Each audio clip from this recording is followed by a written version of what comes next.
Study IQ IAS, आपका selection हमारा mission. Hello everyone, India के पास $20 बिलियन का एक साइबर शील्ड बनाने का अपॉर्चुनिटी है। एक ऐसा मार्केट यानी साइबर एंड AI मिलके 2034 तक प्रोजेक्टेड है कि ग्लोबली ये एक $900 बिलियन की इंडस्ट्री बनने वाला है। उस एक बड़े से समंदर का एक छोटा पार्ट फ़ायदा इंडिया भी उठा सकता है, क्योंकि इंडिया में साइबर सिक्योरिटी के ऊपर खासकर सरकार का बहुत ज़्यादा प्रेशर है या फिर उनका पुश है। इसीलिए हम देखते हैं कि $20 बिलियन की एक इंडस्ट्री बन सकती है हाईली स्किल्ड इंडिविजुअल्स के लिए। तो आज हम लोग जानेंगे $20 billion cyber shield and India's digital defence boom कि कैसे इंडिया ने with the help of government and private sector working together India में साइबर सिक्योरिटी जैसे रैंसमवेयर, मॉलवेयर, इसको रोकने के लिए क्या क्या कदम उठाए हैं और कैसे ये आगे बढ़ सकता है with private players coming in. Also malware हो या रैंसमवेयर हो, ये अटैक्स होते रहते हैं लगातार। 2024 में ही अगर आप देखेंगे तो लगभग 300 मिलियन के आसपास आपको रैंसमवेयर मॉलवेयर दिखाई देगा अटैक का। हो सकता है कि एक आध अटैक ऐसे हो जो बच भी जाएं, आगे तक बढ़ भी जाए, बट उसके बाद भी इंडिया के पास ऐसे मॉड्यूल्स हैं जो इसको इन चेक रख सकता है। तो वेलकम एवरीवन, मेरा नाम है Rishabh, I am your economics option faculty. तो इसके इकोनॉमिक्स को समझते हैं और समझते हैं कि क्यों डिजिटल लिटरेसी और डिजिटल सिक्योरिटी ज़रूरी है for some country like India. तो लेट्स स्टार्ट। पहले हम मार्केट साइज़ की बात करें। $20 बिलियन का वैल्यूएशन है 2025 में इस साइबर सिक्योरिटी मार्केट का, और सर्विसेज सेगमेंट में लगभग 60% का शेयर है। इसका ग्रोथ रेट कितना है? 15 to 18%, और 2033 तक $36 बिलियन का ये इंडस्ट्री हो जाएगा, यानी $20 बिलियन से बढ़ के $36 billion. In the same time by 2034 globally around $900 billion की इंडस्ट्री होने वाली है। सिर्फ साइबर सिक्योरिटी की बात कर रहे हैं, AI/ML साइबर सिक्योरिटी, ठीक है। 369 मिलियन मॉलवेयर डिटेक्शन हुआ है सिर्फ और सिर्फ 2024 में, यानी एक साल में लगभग 350 मिलियन से ज़्यादा मॉलवेयर अटैक इंडिया के ऊपर हुए हैं। इंडिया के क्रिटिकल इंफ्रास्ट्रक्चर के ऊपर हुए हैं, इंडिया के गवर्नमेंट साइट्स के ऊपर हुए हैं, इंडिया के कोर इंडस्ट्रियलिस्ट के ऊपर हुए हैं, इंडस्ट्रियल हाउसेस के ऊपर हुए। उसके बाद भी इंडिया ने इसको दूर किया है। आगे अगर देखें तो इंडिया का साइबर सिक्योरिटी इकोसिस्टम स्टार्टअप्स के साथ, यानी कि प्राइवेट सेक्टर स्टार्टअप्स इनोवेशंस के साथ और AI को इंटीग्रेट करता है, सो दैट फॉरेंसिक्स में और एफिशिएंसी में हम अपने साइबर सिक्योरिटी को ज़्यादा बेहतर कर सके। भारत सरकार ने भी जब I4C का गठन किया था या CERT-इन का गठन किया था, तो हम देखते हैं कि लगभग 800 करोड़ का तो खाली उसका बजट है एक साल का, और उसकी एक हेल्पलाइन है। अगर आपके साथ कोई साइबर फ्रॉड होता है तो आप तुरंत उस हेल्पलाइन पे कॉल कर सकते हैं 1930 पे। अब हम बात करते हैं आगे major sectors. BFSI 24% of the people from BFSI, health care, IT, इन सब को इसका फ़ायदा होने वाला है।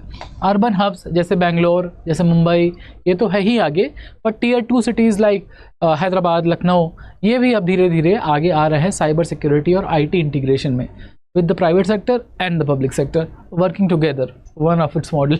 ऐसा दिखाई नहीं देता जनरली।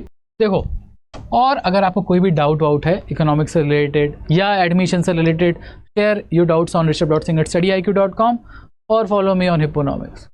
ओके, आगे बढ़ते हैं पढ़ाई लिखाई पे। Go for the platinum batch. देखो भाई, की ट्रेंड्स क्या है 2025 में?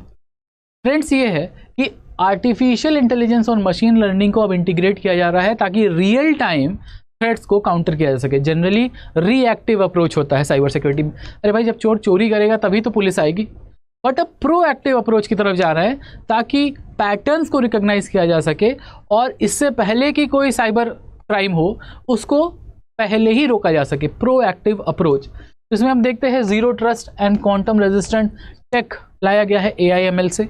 62% तो डिटेक्शन हो जा रहा है प्री साइबर फ्रॉड्स, और इसके अलावा हायरिंग ट्रेंड शो करते हैं कि AI और साइबर सिक्योरिटी स्किल वाले इंजीनियर्स को हायरिंग में तवज्जो दी जा रही है, उनकी सैलरीज भी बेहतर है।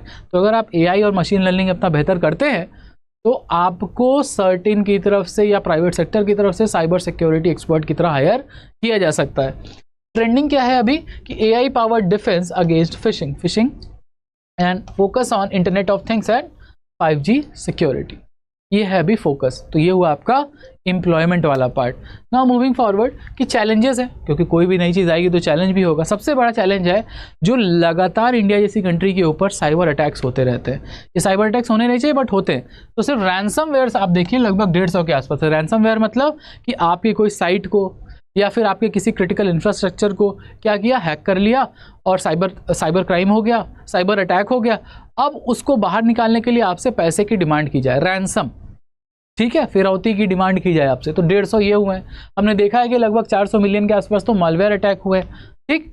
और हम देखते हैं कि 24% ऑर्गेनाइजेशन प्रिपेयर्ड हैं, लेकिन स्किल्स गैप आज भी है इंडिया के साइबर सिक्योरिटी टैलेंट में। यानी आपके पास एक बेहतर मौका है कि अपने आप को 6 महीने का कोर्स करके स्किल करके साइबर सिक्योरिटी की फील्ड में आप जा सकते हैं। अगर इंडिया की रैंक देखी जाए ग्लोबल थ्रेट में, तो इंडिया में 702 थ्रेट डिटेक्शन होता है, यानी प्रोएक्टिव थ्रेट डिटेक्शन होता है पर मिनट, जो दुनिया भर में सबसे बेहतर है, ठीक है। एक समय टॉप 10 था, अब सबसे बेहतर में से है। जियोपॉलिटिकल फैक्टर्स है, लेकिन ये कॉम्प्लेक्सिटी ऐड करते हैं। इंडिया की जो जियोपॉलिटिकल टेंशन हमारे नेबर्स हैं और इधर उधर रीसेंट इंसिडेंट है, जैसे आपका जो वॉइस क्लोनिंग स्कैम है या फिर वो जो आपको डिजिटल अरेस्ट कर ले रहे हैं, ये सब प्रॉब्लम है क्योंकि अभी हमारी पब्लिक भी अवेयर नहीं है बहुत ज़्यादा। तो हमको ज़रूरत क्या है, stay vigilant with all the update जो गवर्नमेंट देती रहती है। पेपर पढ़े, अपडेटेड रहे, अवेयर रहें।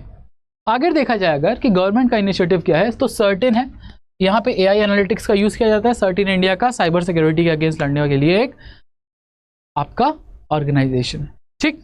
इनिशिएटिव क्या क्या है, साइबर स्वच्छता केंद्र, I4C हेल्पलाइन, और कोलैबोरेशन है यानी US के साथ, इंटरपोल के साथ, यानी इंटरनेशनल कोलैबोरेशन भी है, क्योंकि मैक्सिमम लगभग 25% के पास हम लोग ये देखते हैं जो साइबर अटैक्स होते हैं वो बाहर से ही हो रहे हैं, ठीक। Building resilience through policies and training and startups like pink safe also leading innovation, यानी कि गवर्नमेंट टू गवर्नमेंट काम भी हो रहे हैं और गवर्नमेंट टू प्राइवेट सेक्टर काम भी हो रहे हैं। And a startup led ecosystem is there as far as cyber security of India is concerned। अब अगर हम फ्यूचर आउटलुक की बात करें तो फ्यूचर आउटलुक बड़ा सिंपल। फ्यूचर आउटलुक ये है कि मार्केट हमारा $36 बिलियन का हो सकता है 2032-33 तक। तो हमें 2-3 चीज़ें बनानी है, जैसे AI एथिक्स, AI को यूज़ कैसे किया जाए। अब जैसे हैकिंग है, एथिकल हैकिंग भी होता है और अनएथिकल हैकिंग भी होता है। तो AI को एथिकली कैसे यूज़ किया जा सके for the defence of our nation, या फिर आप यूज़ कर सकते हो उसको अनएथिकली और अपने ही कोई साइबर क्रिमिनल या साइबर फ्रॉड कर सकते हैं। तो AI एथिक्स का एक कोड होना चाहिए। अब स्किलिंग करनी चाहिए लोगों को, जो AI के जो इंजीनियर्स हैं अभी जो जॉब में हैं, क्योंकि AI आएगा तो लोग तो इंजीनियर्स या फिर जो सॉफ्ट स्किल्स वाली जॉब्स है उसके ऊपर एक खतरा रहेगा। तो अगर आप लगातार अपस्किल करते रहेंगे और AI पे या साइबर सिक्योरिटी पे मास्टरी करेंगे तो आपका जॉब नहीं जाएगा। और इसके अलावा क्योंकि इंडिया का थ्रेट डिटेक्शन रेट दुनिया में सबसे बेहतर है, तो इंडिया एक ग्लोबल साइबर हब बन सकता है। तो अपॉर्चुनिटीज़ बहुत सारी हैं, खासकर डीप टेक में, बट हमें पार्टनरशिप्स करनी पड़ेंगे बिकॉज AI में भी हम थोड़े पीछे हैं, भले साइबर सिक्योरिटी में बेहतर। तो call to action is simple, upskill, adopt zero trust, support local startups and let's make India cyber secure। So this was all about the cyber security point of view for India। और याद रहे आपको कोई भी doubt है session से तो आप अपने कॉन्टैक्ट डिटेल शेयर कर सकते हैं। स्टडी IQ IAS, आपका सिलेक्शन हमारा मिशन।